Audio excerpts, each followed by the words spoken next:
Kaij police स्टेशनला खोटी खंडणीची फिर्याद दाखल झालेली आहे. मला अटकपूर्वचा अधिकार असताना मी CID ऑफिस पुणे पाषाण रोड इथं सिलेंडर होत आहे. संतोष भैया देशमुखांचे जे कोणी मारेकरी असतील त्यांना अटक करावी व त्यांना फाशीची शिक्षा द्यावी. राजकीय दोषापोटी माझं नाव त्याच्याशी जोडलं जात आहे. पोलीस तपासात जे निष्कर्ष निघाले, मी जर दोषी दिसलो तर न्यायदेवतांनी मला जे शिक्षा देईल ते मी भोगायला तयार आहे.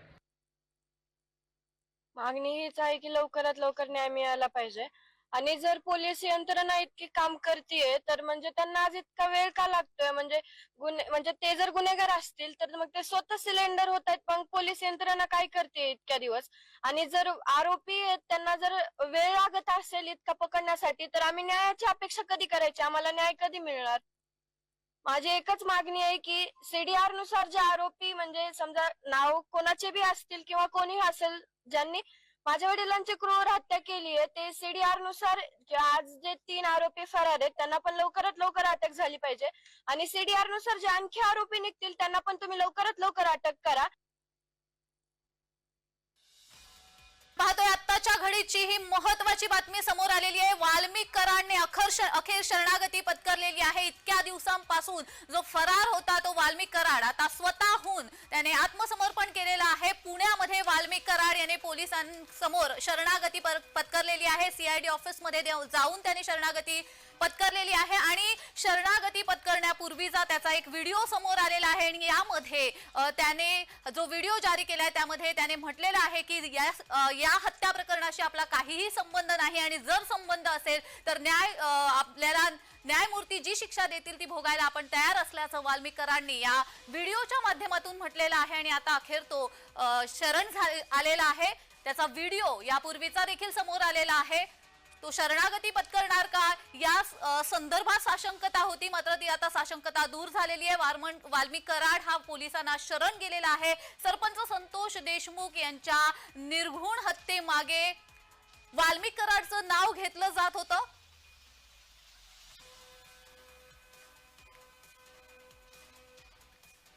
मात्र ही हत्या पवनचक्कीच्या वादातून झाली असावी असा देखील संशय व्यक्त केला जात होता आणि पवनचक्कीमध्ये खंडणी घेतल्याप्रकरणी वाल्मिक कराडचं नाव समोर येत होतं.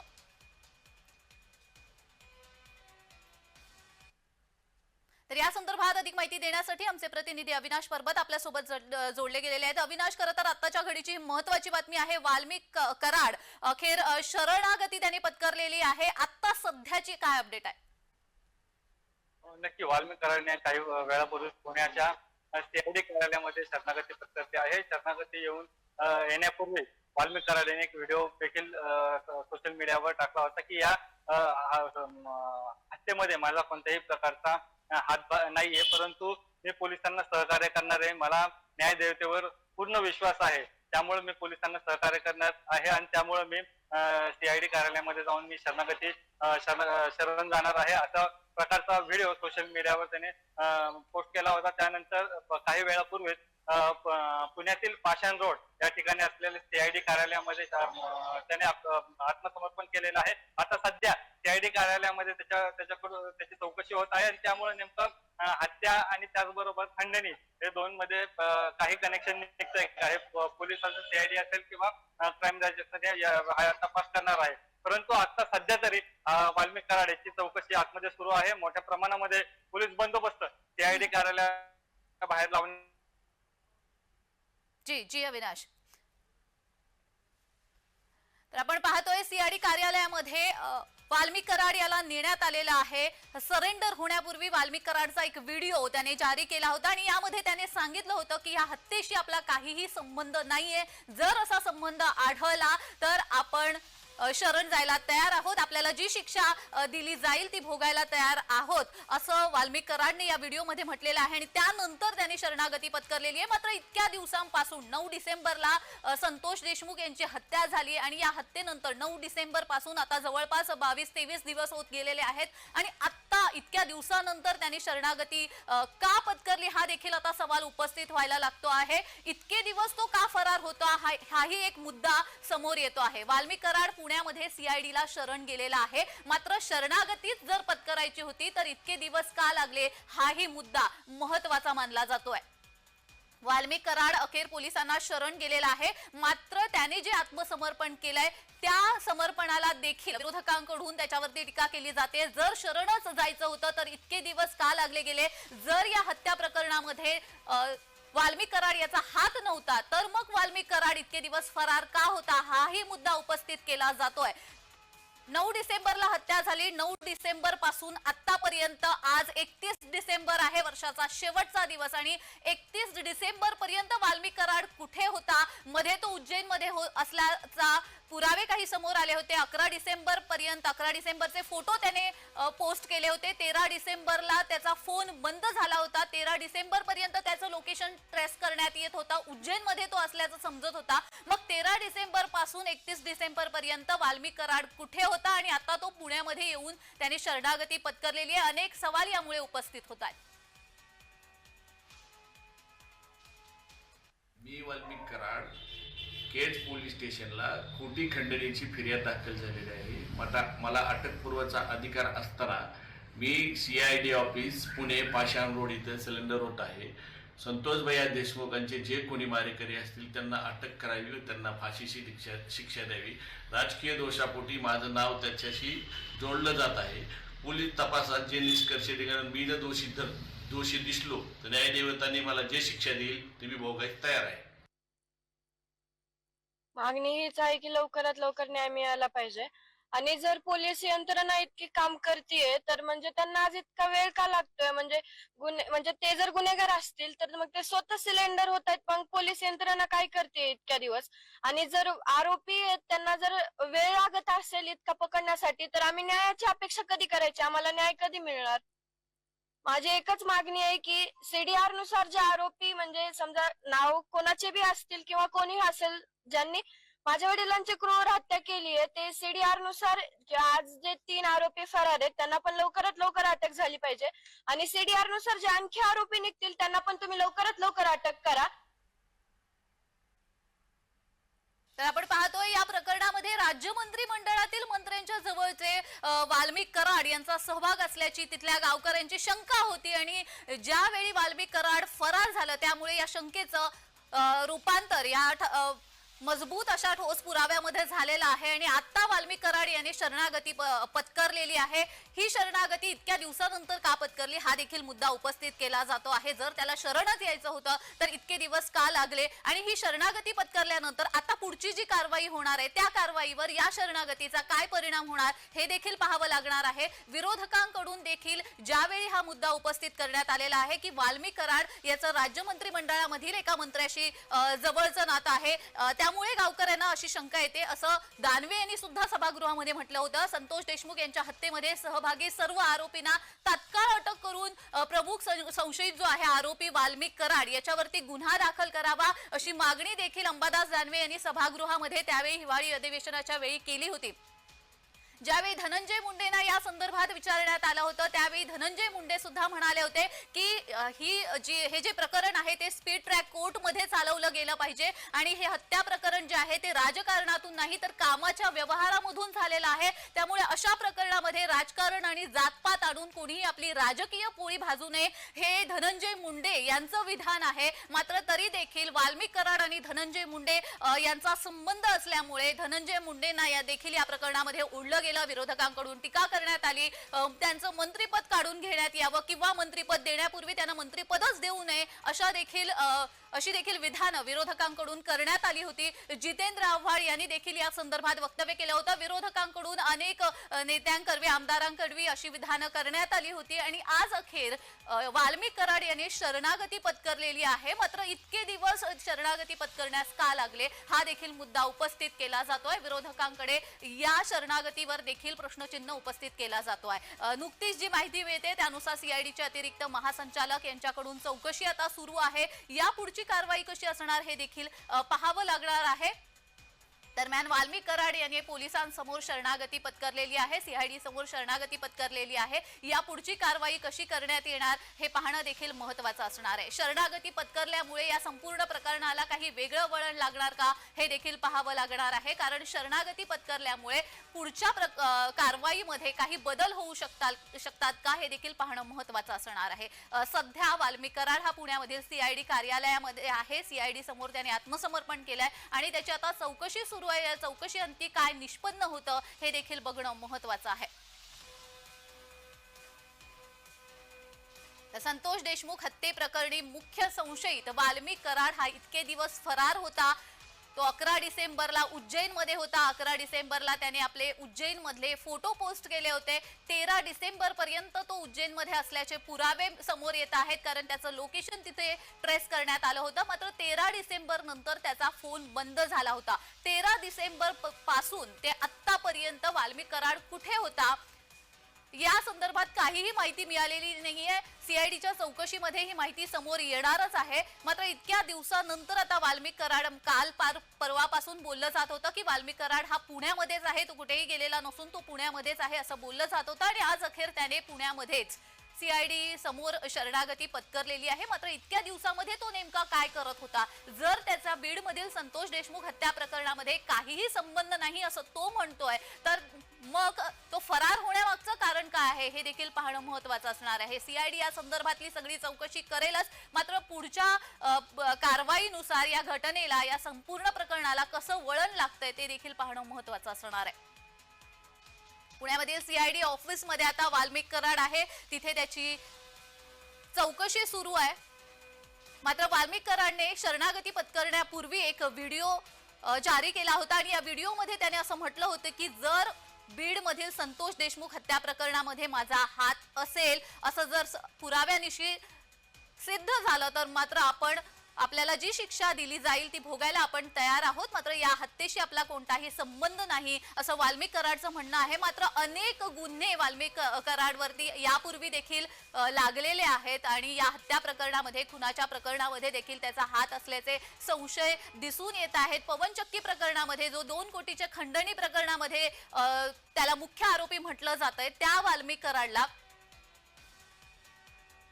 कराडचा संबंध हा संतोष देशमुख हत्येच्या प्रकरणाशी जोडला जातोय, कारण ही जी हत्या झालेली आहे ती याच कारणामुळे, या कामाच्या व्यवहारामधून झालेली आहे असं काहींचं म्हणणं आहे. आता यामध्ये कितपत तथ्य आहे देखील पाहणं महत्त्वाचं असणार आहे. त्या सगळ्या गोष्टी आता एक एक करून समोर येणार आहेत. मात्र वाल्मिक कराडने आता सीआयडी समोर आत्मसमर्पण केलेलं आहे. पुढची कारवाई कशी होणार पाहावं लागेल. तर आपले प्रतिनिधी अविनाश परबत पुन्हा एकदा आपल्याशी फोनद्वारे जोडले गेलेले आहेत. अविनाश, सध्या वाल्मिक कराड हा त्या सीआयडी कार्यालयामध्ये आहे. कशी एकंदर कारवाई सुरू आहे, काय माहिती मिळते? आता सीआयडी कार्यालयामध्ये वाल्मिक कराड सखोल चौकशी करण्यात येत आहे.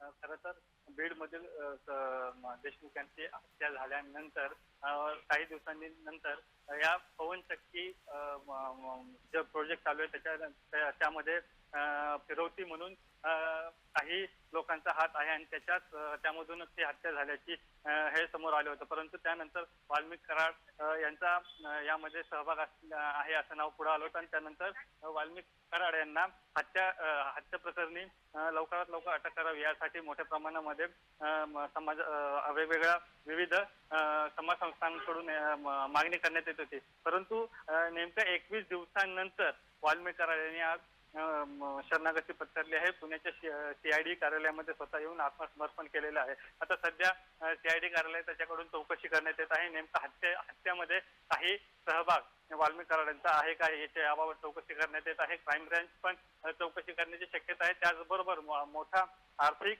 सहभाग देखील या गुन्ह्यामध्ये पाहायला मिळत आहे. त्यामुळे ईडी देखील चौकशी करण्याची शक्यता यामध्ये नाकारता येत नाहीये. त्यामुळं ही चौकशी काही तास चालण्याची शक्यता आहे. परंतु आता या चौकशीमधून नेमकं पुढं काय निघणार हे याकडे सर्वांचं लक्ष लागलेलं आहे. परंतु सर्वात मोठी जी बातमी आता समोर येत आहे ती म्हणजे वाल्मिक कराड यांनी शरणागती पत्करली आहे आणि सीआयडीच्या स्वाधीन आत्मसमर्पण केल्याचं पाहायला मिळत आहे. अविनाश, आता नुकतं सध्या त्या ठिकाणी कोण कोण उपस्थित आहे? सीआयडी कडून जी चौकशी होते आहे त्यामध्ये आतापर्यंत काय काय समजले, काही माहिती आलेली आहे का बाहेर?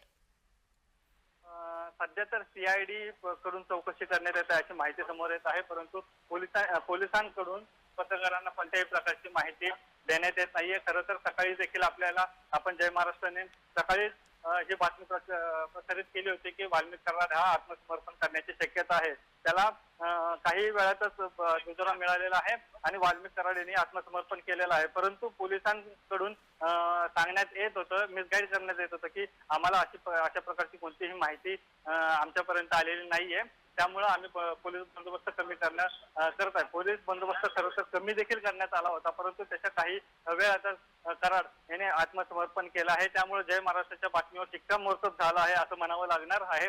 आणि त्याचबरोबर वाल्मिक कराडची आता सखोल चौकशीमध्ये पुढं काय समोर येत आहेत हे पाहणं तेवढंच महत्वाचं असणार आहे. परंतु आता सध्या तरी CID करून चौकशी करण्यात येत आहे, त्याकडे आपलं लक्ष असणार आहे. अगदीच अविनाश, या सगळ्या घटनांकडे तुमचं लक्ष असणारच आहे. तुर्तास धन्यवाद.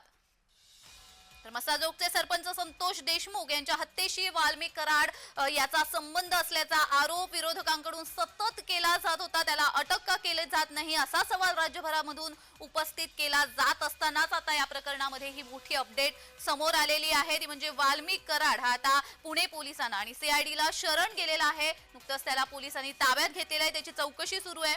बीडच्या खंडणी प्रकरणामधील आरोपी वाल्मिक कराड हा अखेर CIDला शरण गेलेला आहे. पुण्यामध्ये CID समोर त्यांनी शरणागती पत्करलेली आहे. तर शरणागती पत्करण्यापूर्वी वाल्मिक कराडने एक व्हिडिओ शेअर करत मोठा दावा केला आणि या हत्ये प्रकरणामध्ये ज्यांचा संबंध असेल त्यांना फाशीची शिक्षा द्यावी असं त्याने म्हटलेलं आहे. माझा संतोष देशमुख हत्या प्रकरणाशी कोणताही संबंध नसल्याचं या व्हिडिओमध्ये वाल्मिक कराड यांनी म्हटलेलं आहे. खंडणी प्रकरणी आपण पोलिसांना शरण जातो आहोत, शिवाय न्याय देवता जी शिक्षा आपल्याला देईल ती आपल्याला मान्य असेल असं देखील त्याने या व्हिडिओमध्ये म्हटलेलं आहे.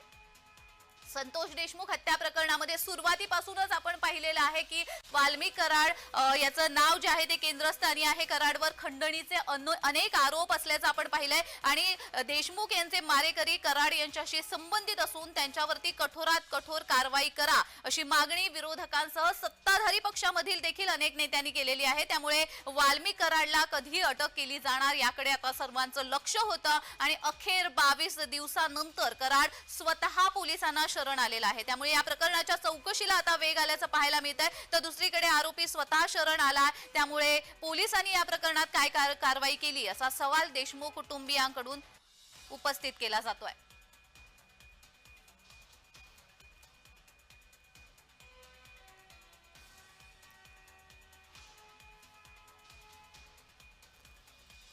तर या संदर्भात खासदार बजरंग सोनावणे यांची प्रतिक्रिया आपल्या समोर येते, पाहूयात. आपल्याकडूनच कळतंय. मी माझी सकाळी 10:30 वाजतापासून मीटिंग होती.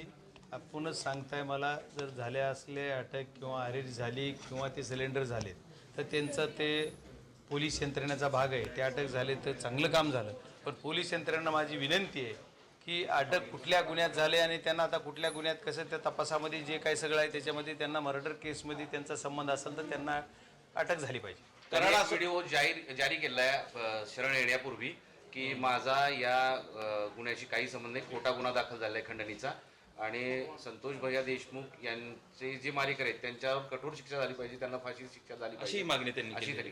नाही, त्यांनी मागणी काय करावी हा त्यांचा अधिकार आहे आणि तपासामध्ये काय पूर्ण पारदर्शक तपास करणं हा CIDकडे तपास असल्यामुळे CIDचं काम आहे.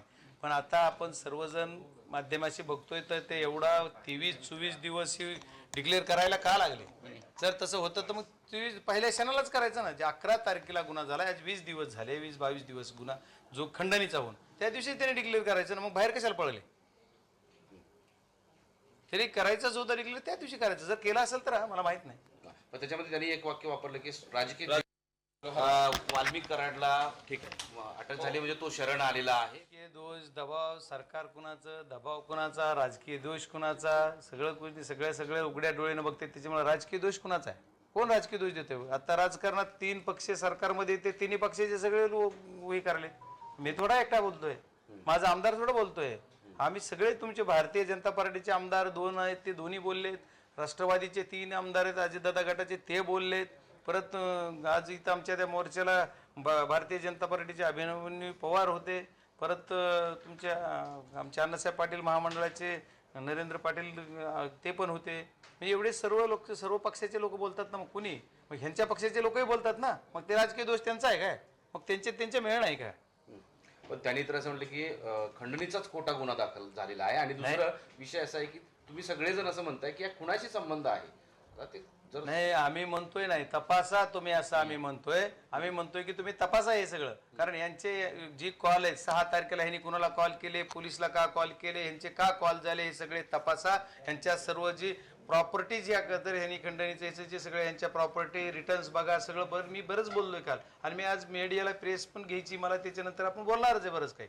आता पुरतं एवढं ठीक आहे. नाही एक शरण झाल्यानंतर तुमची काय अपेक्षा नाही, आहे? माझी CID अपेक्षा कडून किंवा तपास यंत्रणेकडून? माझी एकच अपेक्षा आहे, तपास यंत्रणेकडून माझी एकच अपेक्षा आहे की हा जो आरोपी म्हणून आता शरण आले, अटक झाली, त्यांनी व्हिडिओ ट्विट केला हे तुमच्याकडून कळतंय, तर ह्या सगळ्या गोष्टीमध्ये CID यंत्रणेने एकच केलं पाहिजे की यांची लिंकिंग. कारण आम्ही म्हणत नाहीये, शासन म्हणतंय. ज्या शासनामध्ये त्यांचे सर्व वरिष्ठ काम करतायत ते शासन असं म्हणतंय की तिन्ही गुन्हे क्लब केलेत. जर याच्याशी त्यांचा संबंध नाही तर तिन्ही गुन्हे क्लब का केले? मर्डर केसची गुन्हा CID कडे दिला, हा गुन्हा खंडणीचा इथं SP आणि पोलीसकडे होता, तो CID कडे वर्ग का केला? मग CID कडे वर्ग करायला लावला, CID तपास करत नाही म्हणून करायला लावला का कसा केला? मग परत अॅट्रॉसिटीचा गुन्हा तिकडे वर्ग केलाय. तिन्ही गुन्हे क्लब करून तपासणी चालू आहे. याचा अर्थ याचा परस्पर कुठंतरी संबंध असला पाहिजे आणि त्याच्यासाठी त्याची तपासणी कसून चौकशी झाली पाहिजे. इथं साधं थापड तुपड दिली तर LCB उचलतंय, काय काय करतंय. मग एवढे दिवस पुण्यात होते तर मग ते आले कसे नाही, सापडले कसे नाही, खूप मोठे मुद्दे त्याच्यात. मग एवढ्या गोष्टी सगळ्या ह्या दूध का दुधावर पाणी का पाणी तपासात CID करत. मात्र यामध्ये तुम्ही हत्येचा गुन्हा दाखल करा, अशी मास्टर माइंड वरती हत्येचा गुन्हा दाखल करा अशी मागणी मी कालपासून नाही, पहिल्या दिवशी पहिल्या क्षणाला मी जी बाईट दिली तेव्हापासून म्हणतोय. आणि मी ज्या दिवशी आदरणीय शरदचंद्रजी पवार साहेब आणि आम्ही ज्या दिवशी भेटायला गेलो त्या दिवशी त्या संतोष अण्णा देशमुख यांच्या मुलीचं वाक्य काय होतं माझ्या डोळ्यात पण गहिरून आलं मला, की ते म्हणले होते की तुम्ही ह्या 7 आरोपीला अटक करा, यांना काय फाशी पण द्याल, पण ह्याचे ही 7 गेले तरी दुसरे 7 तयार करतील, तर याच्या मागचा मास्टर माइंड कोण आहे याला शिक्षा झाली पाहिजे, ही मुलीची मागणी आहे. मग त्या लेकराला न्याय मिळवून देणं, लोकप्रतिनिधी म्हणून आमचं त्याच्याशी काम करणं ही आमची जबाबदारी आहे. म्हणून आम्ही सर्वजण ही मागणी करतोय की जर मास्टर माइंड ह्याच्यात जी कोण आहे त्याला सत्ता तपासा. तुमची अपेक्षा पूर्ण होईल असं वाटतं का की या सगळ्या तपास यंत्रणा ज्या पद्धतीनं आज शरण आलेला आहे किंवा शरण येत असताना त्यांनी 31 सेकंदाचा व्हिडिओ करणं, ह्या सगळ्या गोष्टींवर वाटतं का? नाही, आता ह्याच्यावर आज आपण जरा वेट अँड वॉच करू. कारण काही गोष्टी कसं आहेत, आपण थोडा यंत्रणेवर सुद्धा भरोसा ठेवला पाहिजे. प्रत्येक गोष्टी यंत्रणेवरच काय करण्यापेक्षा बघू ना काय काय होतंय ते. आम्ही आहेतच ना पुढे. खूप खूप धन्यवाद. नाही करणार कुणाचं, जोपर्यंत याच्यात सगळं होणार नाही तोपर्यंत अभिनंदन करायचं. त्यांनी जोपर्यंत सर्व आरोपी अटक होत नाहीत आणि याचा खरा मास्टर माइंड कोण आहे तो जनतेसमोर येत नाही तोपर्यंत अभिनंदन करायसारखी प्रत्येक वाटत नाही. धन्यवाद. चल, खूप खूप खूप धन्यवाद. तर खरा मास्टर माइंड समोर येत नाही तोपर्यंत गप्प बसणार नाही असं बजरंग सोनावणे यांनी म्हटलं आहे. खासदार बजरंग सोनावणे यांची प्रतिक्रिया नुकतीच आपण ऐकलेली आहे. इतके दिवस का लागले असा त्यांचाही सवाल आहे. जर पुण्यातच होता तर इतके दिवस शरणागती का पत्करली नाही, आणि अॅट्रॉसिटी मध्ये म्हणा किंवा खंडणी प्रकरणामध्ये जर त्याचा हात होता तर मग त्याच वेळी का शरणागती पत्करली गेली नाहीये, हत्या झाल्यानंतर इतके दिवस का फरार होता असा सवाल देखील उपस्थित केला जातोय, जो साहजिकच आहे. खरं तर 9 डिसेंबरला हत्या झाली आणि तेव्हापासून वाल्मी कराड हा फरार आहे. जर खंडणी प्रकरणामध्ये जर त्याला शरणागती पत्करायची होती तर मग इतके दिवस का पत्करली गेली नाही असा सवाल उपस्थित केला जातो आहे. मसाजोगचे सरपंच संतोष देशमुख यांच्या हत्येशी वाल्मी कराड याचा संबंध असल्याचा आरोप विरोधकांकडून इतके दिवस होत होता आणि त्याला अटक का केली जात नाही हा सवाल उपस्थित केला जात होता. आज अखेर त्याने शरणागती पत्करलेली आहे. पुणे पोलिसांना CIDला तो शरण आलेला आहे आणि नुकतंच त्याला पोलिसांनी ताब्यात घेतलेलं आहे. त्याची चौकशी सुरू आहे. बीडच्या खंडणी प्रकरणातील आरोपी वाल्मी कराड अखेर CIDला शरण गेलेला आहे. तर शरणागती पत्करण्यापूर्वी त्याने एक व्हिडिओ शेअर केला होता, मोठा दावा त्याने केला होता आणि या दाव्यामध्ये त्याने म्हटलं होतं की संतोष देशमुख यांच्या हत्या प्रकरणामध्ये जो कुणी दोषी असेल त्याला फाशीची शिक्षा केली जावी, मात्र यामध्ये आपला काहीही संबंध नसल्याचं वाल्मी कराड यांनी म्हटलं होतं.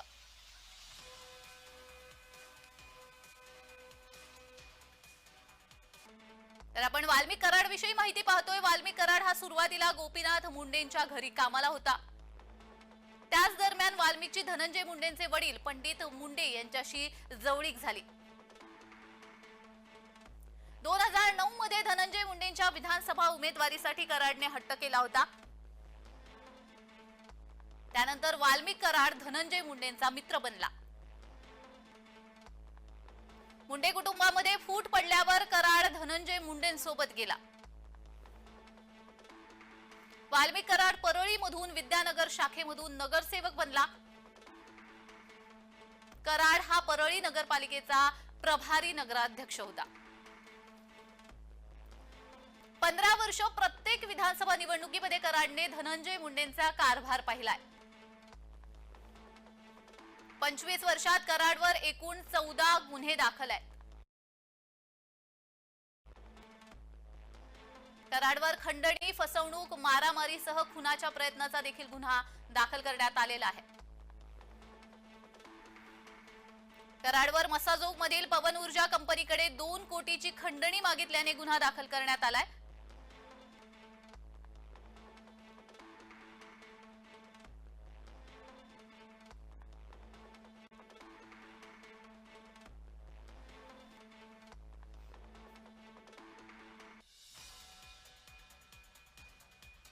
वाल्मिक कराड यांनी अखेर शरणागती पत्करलेली आहे. संतोष देशमुख हत्या प्रकरणामध्ये संशयित मुख्य आरोपी म्हणून वाल्मिक कराडचं नाव सुरुवातीपासूनच समोर येत होतं.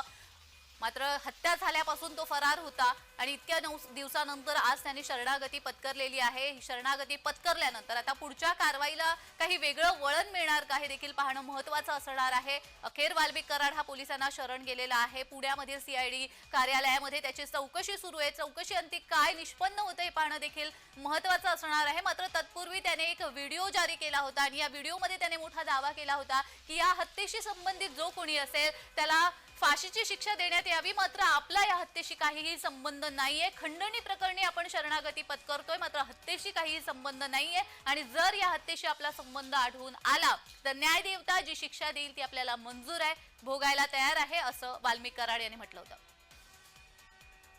तर या संदर्भात अधिक माहिती देण्यासाठी आमचे प्रतिनिधी मनोज दयाकर आपल्यासोबत जोडले गेलेले आहेत. मनोज, आताची महत्त्वाची बातमी आपल्या समोर येते, वाल्मिक कराड पोलिसांना शरण गेलाय.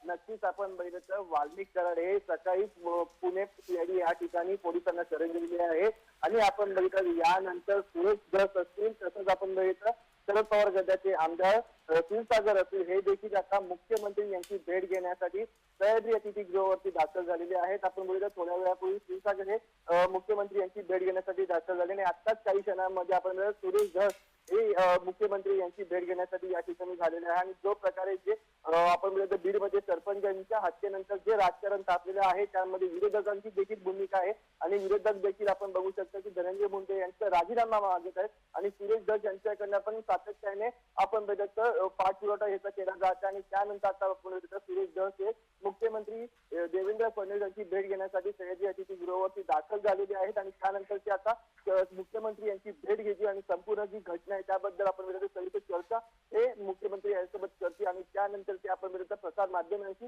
संवाद देखील साधणार आहेत. आणि आपण बघितलं यामध्ये जो आज जे वाल्मिक कराड यांनी जो CID या ठिकाणी पुणे येथे जाऊन आपला शरण केलेला आहे त्यानंतर आपण बघितलं तर पूर्ण त्या घटनेची आपण बघितलं तपासणी देखील यामध्ये होणार आहे. आणि आपण बघितलं वाल्मिक कराड यांनी सकाळीच आपला व्हिडिओ देखील सोशल मीडियावरती शेअर अगदीच केलेला मनोज, आहे. मात्र आता जसं तुम्ही म्हणताय संदीप क्षीरसागर, सुरेश धस हे मुख्यमंत्र्यांच्या भेटीला गेलेले आहेत आणि यापूर्वी देखील संदीप क्षीरसागर यांनी हिवाळी अधिवेशनामध्ये हा मुद्दा उपस्थित केला होता. सुरेश धस यांनी पहिल्यापासून हे प्रकरण लावून धरलं होतं आणि आज सुरेश धस यांच्याकडून जी माहिती मिळत होती त्यानुसार ते हे प्रकरण जे आहे ते उज्ज्वल निकम यांना सोपवण्यात यावं असं देखील सुरेश धस यांनी म्हटलं होतं. मनोज, नक्कीच आपण बघितलं तर या ठिकाणी आपण बघितलं उज्ज्वल निकम यांनी ही केस लढवावी असा सुरेश धस यांची मागणी होती आणि ती मागणी देखील आज मुख्यमंत्री यासमोर ते मांडणार आहेत. आणि आपण बघितलं तर संदीप क्षीरसागर यांनी देखील आपण बघितलं विधिमंडळामध्ये आपण अधिवेशनामध्ये हा मुद्दा मोठ्या प्रमाणामध्ये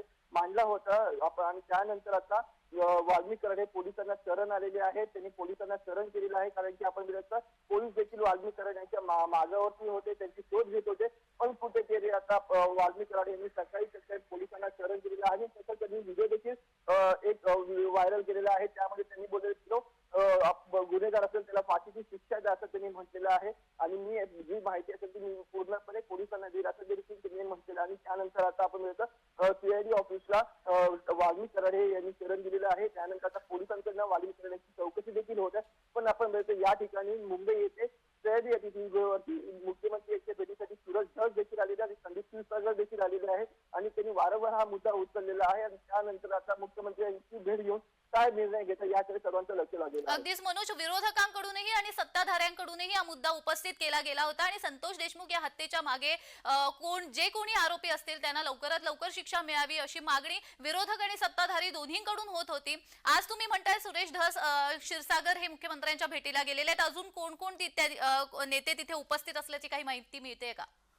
नक्कीच आपण बघितलं या ठिकाणी थोड्याच वेळापूर्वी सूरज धस पोहोचले आहेत. त्यानंतर आपण बघितलं थोड्या अगोदर आपण बघितलं संदीप क्षीरसागर हे देखील या ठिकाणी दाखल झालेले आहेत आणि आपण बघितलं तर या ठिकाणी अद्याप जे तिकडचे नेते आहेत ते देखील या ठिकाणी मुख्यमंत्री यांची भेट घेण्याची शक्यता ही वर्तवली जात आहे आणि आपण बघितलं या ठिकाणी आता मुख्यमंत्री सीआयडी अतिथीवरती बैठक देखील घेत आहेत. त्यांच्या 2 बैठका आहेत आणि त्यानंतर त्यांची भेट सुरेश धस यांच्या बरोबर देखील होणार आहे. तसं संदीप क्षीरसागर यांच्यासोबत देखील त्यांची बैठक होणार आहे आणि यामध्ये आपण बघितलं जे वाल्मिक कराड त्यांनी सीआयडी समोर आपलं शरण केलेलं आहे आणि भरपूर मुद्दे तर उपस्थित झाले. वाल्मिक कराड यांना पोलिसांनी का अटक केलं नाही, त्यांच्यासोबत पोलीस म्हणजे वाल्मिक कराड पोलिसांसोबत बसायचे असे देखील विरोधकांनी म्हटलेलं आहे आणि तसंच हे देखील म्हटलेलं आहे कुठेतरी या ठिकाणी जी सरकार आहे त्यांची कुठेतरी या ठिकाणी नाराजी व्यक्त केलेली आहे आणि त्यानंतर आपण बघितलं मुख्यमंत्री यांची भेट घेण्यासाठी आता सर्व नेते या ठिकाणी येत आहेत आणि या ठिकाणी आपण बघितलं संदीप क्षीरसागर देखील आलेले आहेत आणि सूरज धस देखील आलेले आहेत. त्यामुळे आता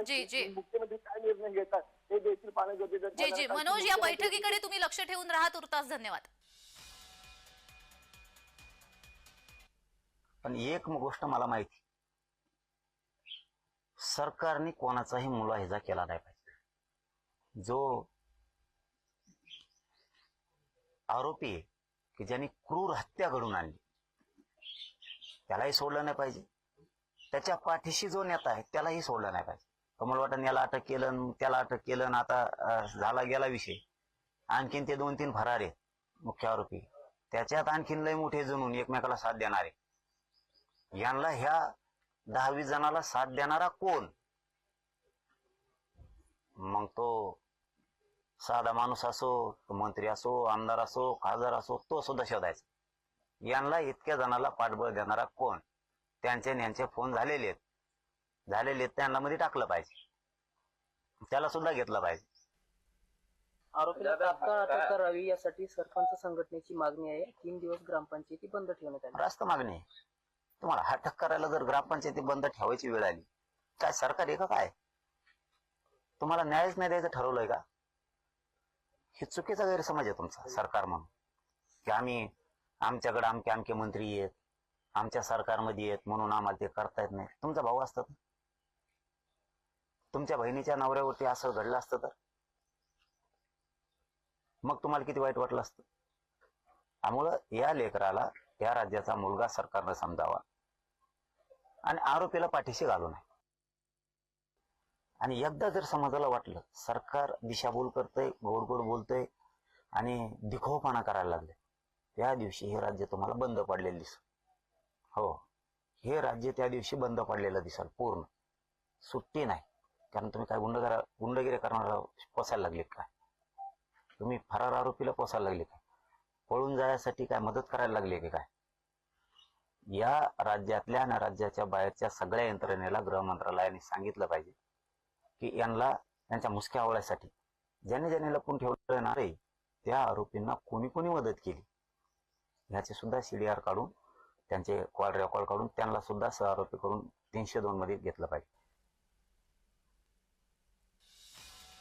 तर आपण पाहतोय नुकतंच मनोज जरांगे बोलत होते आणि मनोज जरांगे यांनी देखील म्हटलेलं आहे की महाराष्ट्राचा सुपुत्र म्हणून याला न्याय मिळावा आणि जर इतके दिवस तो फरार होता, इतके दिवस त्याच्या संदर्भात काही चौकशी का करण्यात आलेली नाहीये, काही सूत्र का हलवण्यात नाहीये, पोलिसांवर कुणाचा दबाव होता का, असं देखील मनोज जरांगे यांनी म्हटलेलं आहे. आणि जर असं झालेलं नाहीये, योग्य ती चौकशी केली गेली नाहीये, योग्य ती कारवाई केली गेली नाही तर महाराष्ट्र बंद पाडू असं मनोज जरांगे यांनी म्हटलंय. दरम्यान वाल्मिक कराडमध्ये पुण्यामध्ये सीआयडीला शरण आलेला आहे. सीआयडी कडून त्याची चौकशी सुरू आहे आणि नुकतीच जी माहिती मिळते सीआयडीने पहिलाच सवाल केलेला आहे. 22 दिवस कुठे होता, हा पहिला सवाल वाल्मिक कराडला करण्यात आलेला आहे. तर हत्येचा घटनाक्रम आपण पाहतोय. 9 डिसेंबरला सरपंच संतोष देशमुख यांचं अपहरण करण्यात आलं. अपहरणाच्या 3 तासानंतर देशमुखांचा मृतदेह आढळला. देशमुखांच्या शरीरावर अमानुष मारहाणीच्या खुणा होत्या. मस्साजोगचे ग्रामस्थ आक्रमक झाले. मृतदेह ताब्यात घेण्यास त्यांनी नकार दिला. ग्रामस्थांनी पोलीस स्टेशन बाहेर रात्रभर ठिय्या मांडला. हिवाळी अधिवेशनामध्ये हत्येच्या घटनेचे पडसाद उमटले. मुख्यमंत्री फडणवीसांकडून कठोर कारवाईचं आश्वासन देण्यात आलं. बीडचे पोलीस अधीक्षक अविनाश वारगळे यांची उचल मागणी करण्यात आली. फडणवीसांकडून नवे पोलीस अधीक्षकांची नियुक्ती करण्यात आली. आतापर्यंत 4 आरोपींना अटक करण्यात आलेली आहे. फरार आरोपींचा शोध सुरू आहे. कराडवर गुन्हा दाखल करण्याची मागणी आता केली जाते. कराडच्या अटकेसाठी बीडमध्ये सर्वपक्षीय मोर्चा काढण्यात आला. वाल्मिकचं शेवटचं लोकेशन उज्जैनमध्ये होतं. 13 डिसेंबरला वाल्मिक उज्जैनमध्ये होता. सीआयडी कडून वाल्मिकची खाती सील करण्यात आली. वाल्मिकच्या निकटवर्तीयांची सीआयडी कडून चौकशी करण्यात आली. त्याच्या पत्नीचीही चौकशी केली गेली. 31 डिसेंबरला वाल्मिक कराडने पुण्यामध्ये शरणागती पत्करली आहे.